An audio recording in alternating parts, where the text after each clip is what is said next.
Bonsoir à tous, bienvenue à ce flash d'information. Les sénateurs étaient réunis en séance plénière à Yamoussoukro autour de leur présidente Kandia Camara.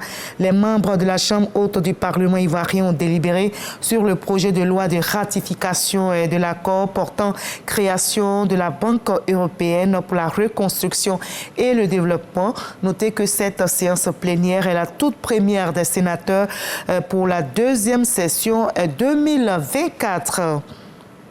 La nouvelle zone industrielle de PK24 à Coupé-Zegui a été visitée aujourd'hui par le ministre Souleymane Diarra-Souba. Quel est l'état d'avancement des travaux? À quel rythme évolue l'ouvrage? Quel est son nouveau visage? Le ministre du Commerce et de l'Industrie veut se faire une petite idée. Il s'est donc rendu sur place et comme vous le voyez sur ces images, il a pu constater l'effort constant des partenariats entre l'État et les acteurs industriels. On en parle ce soir à 20h. Et notez également dans l'actualité au niveau de la Côte d'Ivoire que le ministre ivoirien des Eaux et Forêts porte la voix de notre pays très loin en Slovénie à la 10e réunion de la Convention des Nations Unies sur l'eau. Et les participants planchent sur la gouvernance des eaux transfrontières et des lacs internationaux. Laurent Tchagba propose 8 projets pour le financement des ressources en eau estimés à plus de 32 milliards de francs CFA. Et la Côte d'Ivoire, membre de la Convention, devient ainsi le 10e pays africain à s'engager dans le processus. On nous rapporte notre envoyé spécial dans la capitale slovène, Didier Nguessan. Après l'adhésion à la Convention sur l'eau, la Côte d'Ivoire fait du lobbying. Le ministre des Eaux et Forêts, Laurent Tchagba, multiplie les audiences pour discuter des modalités de partenariat au profit de la Côte d'Ivoire. Pour Tatiana Molsen, première responsable de la Convention, les besoins du pays constituent une préoccupation commune. L'adhésion de la Côte d'Ivoire à la Convention aura un impact direct pour le pays dans une meilleure gestion de ses ressources en eau et des ressources en eau transfrontalières. Nous venons d'avoir une excellente discussion avec son Excellence le ministre précisément sur l'élaboration d'un plan d'action national avec des actions concrètes pour mettre en œuvre la Convention. Les éléments juridiques comme le Code sur l'eau et les autorités des bassins fluviaux représentent, selon Laurent Tchagba, des instruments de gouvernance qui permettront à la Côte d'Ivoire d'être un leader sous-régional sur les questions des eaux partagées.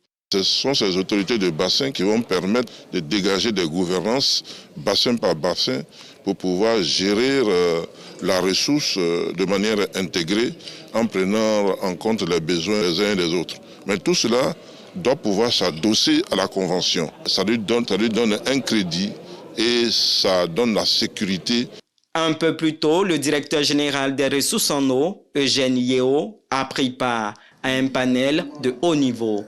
Il y a présenté des exemples de gestion des bassins du Niger et de la Volta. Voilà, le président nigérien met fin aux fonctions de 5 ministres et en nomme 7 nouveaux. Bola Ahmed Tinubu veut, je cite, renforcer l'efficacité de l'administration nigériane et répondre aux défis auxquels le pays est confronté. Les Nigériens réclamaient un gouvernement à taille réduite et performant. Le président Tinubu a donc fusionné certains ministères et supprimé d'autres, tout en encourageant le soutien des Nigériens pour relancer l'économie en difficulté. Notons que les 5 ministres ont été limogés 1 an après leur nomination. C'est le clap de fin du 12e sommet des BRICS en Russie. Le président Vladimir Poutine a reçu ses pairs pour des offres de médiation. Plusieurs sujets ont été abordés, entre autres les appels à un cessez-le-feu et l'ouverture à des négociations en Ukraine et au Proche-Orient. Le président iranien a appelé ses partenaires à user de toutes leurs capacités pour mettre fin à la guerre à Gaza et au Liban. Et justement, la guerre au Liban, on en a aussi parlé à Paris ce jeudi. La communauté internationale va débourser 800 millions de dollars d'aide au Liban. L'annonce a été faite à l'issue de la conférence internationale de soutien au Liban tenue à l'initiative du président français Emmanuel Macron. 70 pays y ont participé. Le premier ministre libanais a réitéré sa demande d'un cessez-le-feu immédiat dans son pays. Notons que le conflit oppose le Liban à Israël. dans la paix. On va se retrouver à 20h pour la grande édition, mais juste après ce Flash Info, je vous invite à suivre l'info régionale pour avoir toutes les nouvelles de notre très belle région ivoirienne.